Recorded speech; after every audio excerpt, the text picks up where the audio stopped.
I was probably around 10-11 years old the first time I remember the boy turning up. It was the middle of summer and my friends and I were swimming in a lake in one of my parents' fields. I grew up in a small farmer's town, with a population of no more than 200 and so everyone knew everyone. There were 2 schools in the town, one for boys and one for girls. I'm not sure why they split them by gender, and I'm pretty sure both have merged now, but that's what it was like when I lived there. I'm going to tell it how I remember it happening, but my friend who was there at the time remembers it slightly differently than I do. So, as I was saying, my friends, I think it was about 4 of us in total, and I were swimming in the lake at the bottom of one of my parents' fields. It was about a 15-minute walk from my main house. We had been playing there for a while, when we heard someone calling to us. We looked over and saw the boy standing at the edge of the lake, completely naked. Once we noticed him, he shouted if he could play with us. He looked to be around the same age as us, maybe a little older but not by much. He was super pale, like white pale. I remember being amazed and kind of jealous of his super bright green eyes. He also had shoulder-length white blonde hair, like Draco Malfoy blonde. I looked to my friends and we said yeah, and he came in the lake with us. None of us recognized him. Which, as I said, was weird because we had all lived in this tiny town for our whole lives and everyone basically knew everyone living there. He introduced himself as Richard, but he said he prefers if we called him Richie, so we did. I remember asking Richie where he was from, but he would go all awkward and would never give a straight answer. Anyway, after a while more of playing in the lake, Richie seemed fun and I invited him to come back to my house for supper. He straight away said he would love to come and my friend was like, "Don't you need to ask your mom?" To which Richie said something like, "Oh, she won't mind." Remember how I said Richie was completely naked? Well, that wasn't so strange. In fact, I'm pretty sure we all were. My friends and I were all boys and we would skinny dip in the lake normally, so it didn't stick out to me when he first arrived like that. But what did stick out to me was when we got out of the lake, dried and dressed ourselves, Richie had no clothes with him to get dressed into. Which I remember thinking was super weird, but he said something like, "Oh, I must have forgot to bring them." Which again, I thought was very weird, like how do you forget your clothes? I wasn't sure how my parents would react to me bringing home a naked boy, so I gave him my briefs and my overshirt to put on. But yeah, that stuck out as very odd. My friends went back home and Richie and I went to my house. My dad was like, "Where's his clothes?" I just made something up. I'm pretty sure I said something like his clothes got wet so we left them in the sun to dry. I got him some trousers to put on. We ate supper, which I remember him having 3 or 4 plates of. As I said, Richie is a super skinny boy. I was pretty small and skinny at the time. But he was definitely more skinny than I was, so I was confused how he ate so much. Lol. Richie was super polite and sweet to everyone while he was at my house. After supper I took him upstairs to my room and we played on my Nintendo 64 together. He had never seen one before and was super amazed by it. At the time I thought he had never seen one before and was super amazed by it. At the time I thought he had never seen one because they were so old. This was 2010.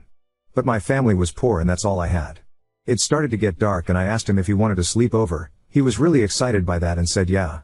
I checked with my parents but I knew they wouldn't mind because they were both super drunk. So we continued playing on N64 until it was super late. After a while, I said it was time that we went to bed as I was tired, but I don't remember him seeming tired at all. Richie asked if he could shower before as we had been playing in my fields and he was really muddy. As he was showering I made my bed for us, and put a movie on the TV for us to watch as we went to sleep and I got into bed. Richie came in like 5 minutes later and was completely naked again. I was like, "Did you walk from the bathroom like that?" He was like yeah and didn't seem to care at all, so even though I thought it was strange I didn't say anything. He got into my bed, I asked him if he wanted any pajamas and he said no, it was too hot, which to be fair I do remember it being really hot that day. I had a Scooby-Doo movie on and he was really excited by it, and didn't know anything about them, which I guess isn't too weird. But looking back, he didn't seem to know any pop culture stuff at all. I mean, we were pretty behind the times in my small town but we still knew most pop culture. I had slept in quite a lot the next day, but when I woke up Richie wasn't in my room. I went and asked my mom if she'd seen him and she said he left early that morning after his parents rang our house. How they knew he was with us or where to ring I'm still not sure. Richie had taken some shorts from my room because my mom said he couldn't leave without clothes on. I was a little disappointed he left without me, or at least without saying goodbye or without leaving any way of contacting him again. He turned up again a couple days later when my friends and I were swimming in the lake again. This time he brought clothes, but I'm pretty sure he only brought some briefs and a shirt with no pants. Which again, I thought was weird. Over the next year, him and I became super close. We were like brothers. Over the year, I asked if I could see his home or meet his family. But anytime I said anything personal about him, he would go awkward and not want to talk about it. Or he would just change the subject. But I could see it made him feel uncomfortable, so I didn't push him to tell me. He did tell me he was homeschooled, which I thought was cool. Because on my mind that meant no school. As I said, we became really close over the year. I felt like he was more than a friend to me. It's difficult to explain, it's almost like we clicked from the first time we met. We became close really quick, and I felt like I could tell him anything and he would always help and support me. He helped me through so many hard times, and he definitely encouraged me to be a better person. It was almost as if he could sense when I was going through anything. For example, when my grandma passed away, I went out into my fields to cry as I didn't want to do it in front of my family. But after sitting down in some random place, Richie turned up and sat next to me. He said some things that I remember helping me a lot. When I asked him how he found me, he said that we was just on a walk. Not too long after this, he just vanished. It had been a little over a year since the first time he appeared at the lake. It was around September the year after, so it had been around a year and 2/3 months. He never turned up again, never said goodbye, never left a trace. I was massively upset. I really missed him.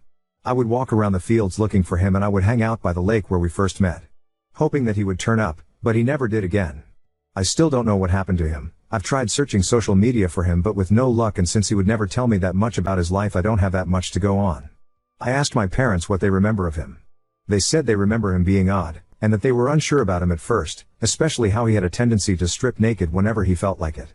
But they also said that he and I were inseparable, and wherever I was he was sure to be found there too. They said they remember me being heartbroken when he stopped appearing, and they weren't sure whether they should call the police about him being gone, but they never did. I kind of wish they did. I suppose this is a long shot, but if you're reading this, Richie, reach out to me.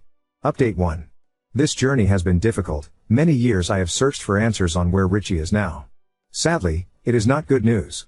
Deep down, I think I feared and perhaps avoided searching for Richie in case this was the outcome. With the help of everyone here and so many lovely commenters, I tracked down a distant relative to Richie, who put me in contact with Richie's older sister. A sister that I did not know existed. For the sake of clarity, I will name the sister Sarah. Sarah helped put into context Richie, his odd behavior, his unwillingness to show me his home, and his disappearance. Sarah and Richie both suffered abuse and neglect at the hands of their father. Their father, who suffered with severe mental health issues and drug-related problems for most of his adult life. Their father was terrified of the outside world, and thus kept them secluded away in secret. According to Sarah, their father was convinced that the world was months away from ending at any given time. He was convinced that the devil was planning to take over his mind and body. And was convinced that Jesus had spoken to him, and told him the only way to keep him and his family safe was to keep them secluded from the outside world. Sarah shared that their father would not often be physically abusive, which I suppose is of some relief. Richie and his family would move often throughout his childhood, never staying in one place for too long, as his father feared that the devil would soon find them. Sarah said they were most likely moved in the middle of the night with no forewarning, though she can't remember the specific time they were moved fro my town. This helps to explain how Richie seemed to appear one day, and disappear 15 months later. Richie passed away at age 15, around 2.5 years after vanishing from my town. Sarah struggled to go into the details of Richie's death, and I didn't want to push her into sharing something that was painful for her, though it seemed that Richie took his own life. Sarah told me that Richie would often speak of me, and the time we spent together, and that all Richie ever wanted to do was to come back and find me. Sadly, he never managed that. She said she thought that I was just imaginary. She isn't sure how Richie would sneak out of the house to meet with me, but said that their father would keep them locked in their rooms for days and sometimes weeks at a time. Sarah told me she has a collection of Richie's diaries, which I do remember him writing occasionally. She has offered to send them to me, which is lovely of her. She told me that a lot of the writing is about me, about our time together, about how he wanted to find me again so we could run away together. Again, she never thought I was a real person. Hearing that was so incredibly bittersweet. I look forward to reading those diaries, even though it will be incredibly difficult at the same time. She said she is glad that Richie managed to have an impact on someone on this world. I wish that I was able to express the impact that Richie had on my life. I wish I could tell Richie the impact he had on my life. I want everyone to know Richie. I want everyone to know what an amazing, kind and beautiful person Richie was. This post is difficult for me to write. Deep down, I think that I resisted searching for Richie more in case this was the outcome. Sarah told me a lot more information, but I've decided to leave out most to respect her privacy. Sarah is away and safe from her father, which I am so glad about. Again, I just want to express how thankful I am for all of you who have helped. For all of you who have offered emotional support. Thank you so much. Richie, I love you. I'm sorry I couldn't help you. I'm sorry I didn't pick up on the signals that you were in danger. I hope you can forgive me. Richie, you were the only true friend I've ever had. It's so hard for me to write this. I feel so sick that I didn't do more. Richie, I want you to know you saved me so many times throughout my life. So many low moments in my life have been helped because of the memories of you. I am so sorry I wasn't there for you the same way you were there for me. I love you so much, Richie. Update 2. Hello everyone, Almost 1 year ago I made a Reddit post searching for answers about a childhood friend of mine that went missing. It received a moderate amount of attention, and with the people of Reddit's help I was able to track down the relatives of my missing friend. I posted this under a different, now deleted account. However, I have sent the mods of this subreddit proof of me being the oop. I deleted the Reddit account because honestly I didn't want to think about what happened to Richie anymore, as it was too painful for a long time after I discovered the truth. Recently that post has resurfaced on this subreddit, and so I thought I'd give you all an update on where I am today and how I'm doing, as well as how Sarah is doing. It still pains me to think about Richie, and think about how I could have and should have helped him and how I failed to save him. It does really hurt to look back on it. I really don't have many friends and I suffer from pretty bad anxiety, and I just wish I had Richie here with me. Sarah and I still occasionally talk, but not really as often as I wish we could. I have met her IRL once, which was nice. I hope that me posting this update is alright on this subreddit. It just seemed to me that so many were touched by Richie's story that I thought I would put this out there, and I'm happy to answer questions of anyone who has them. Update 3. Am currently in therapy. I started it not too long ago along with some medication, as I have suffered for a while with severe anxiety. I am currently requesting permission from Sarah before I post any of Richie's journal entries, as I feel she should have final say on if she wants those out on the internet. No, I am not writing a book about Richie. No, this is not a promotion for a book. If anyone was to write a book about Richie and his life, I would think it should be Sarah. However, she does not have any interest in sharing her story. She would much rather leave the past in the past, and honestly I can't blame her. It really breaks my heart that there are so many people in here sharing that they knew a Richie, or they were a Richie. I feel like so many children, even now, go under the radar, the lives they live and the abuse they receive with no one there to help. It hurts to think that there could have been so many with us today that have sadly passed on and are no longer with us. I think everyone has a right to be remembered, and I am so glad that Richie has had an impact on so many people here.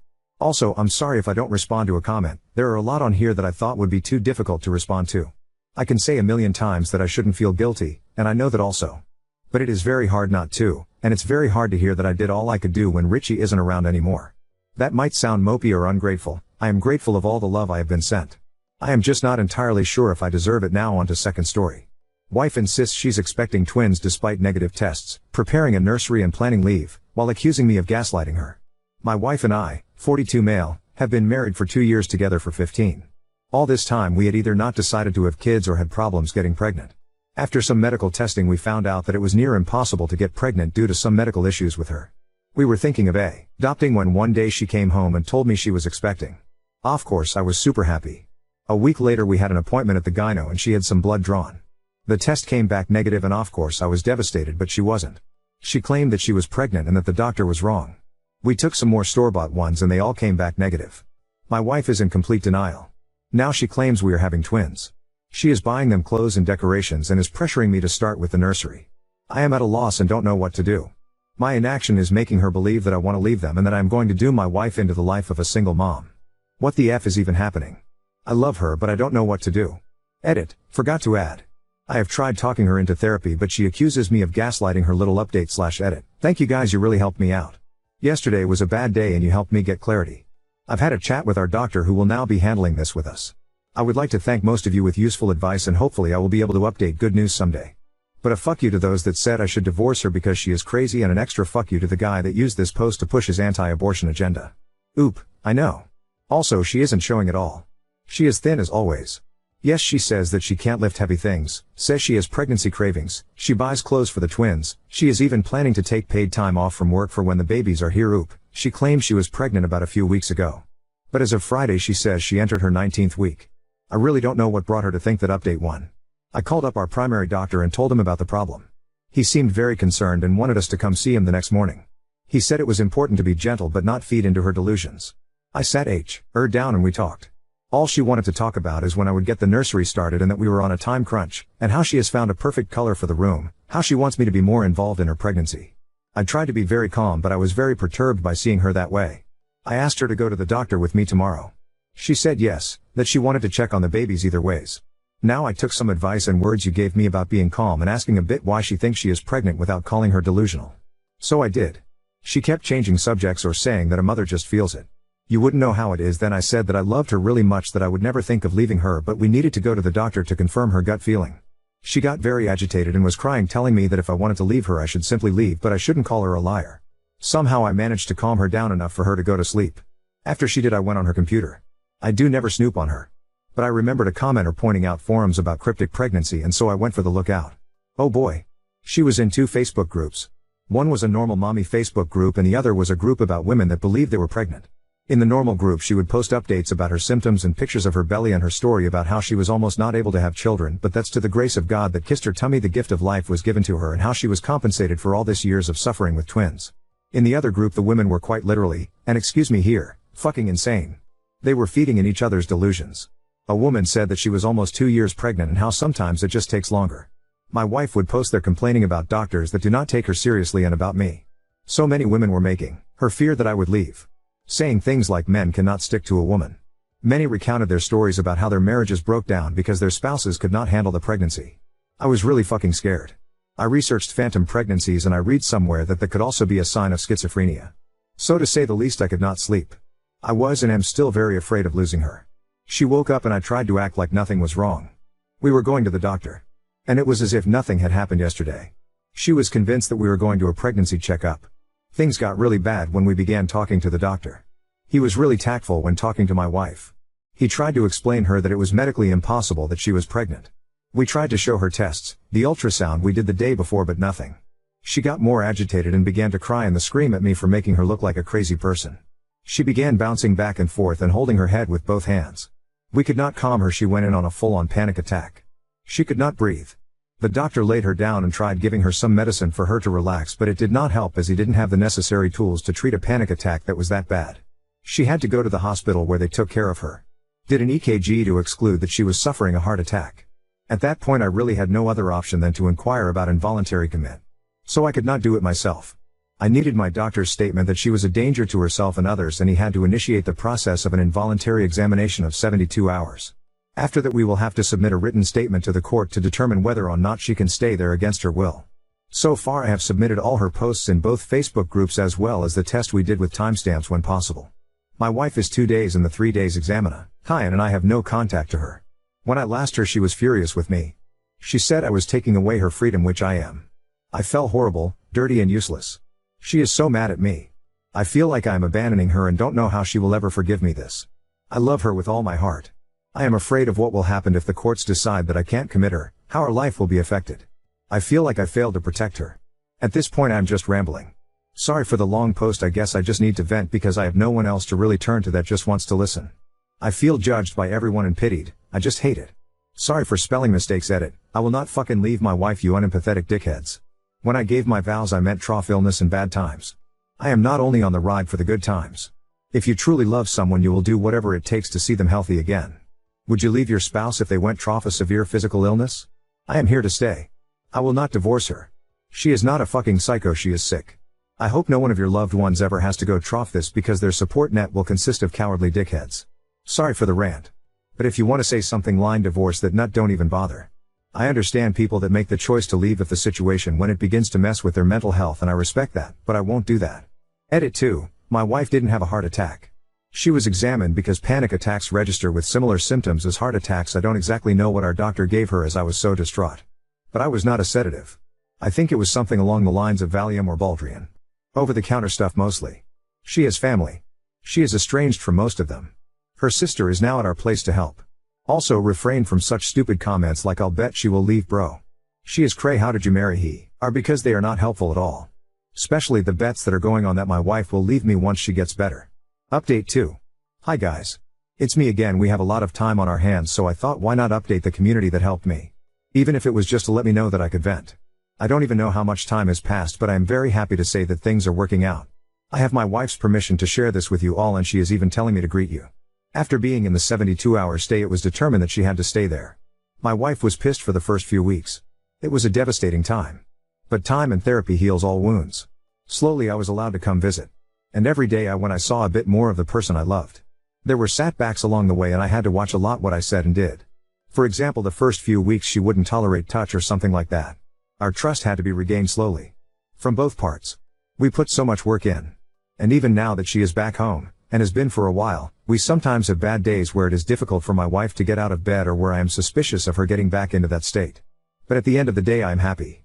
We go to counseling together and we are on individual therapy as well. Especially because due to the stress I developed a form of anxiety. But every day it's a bit better.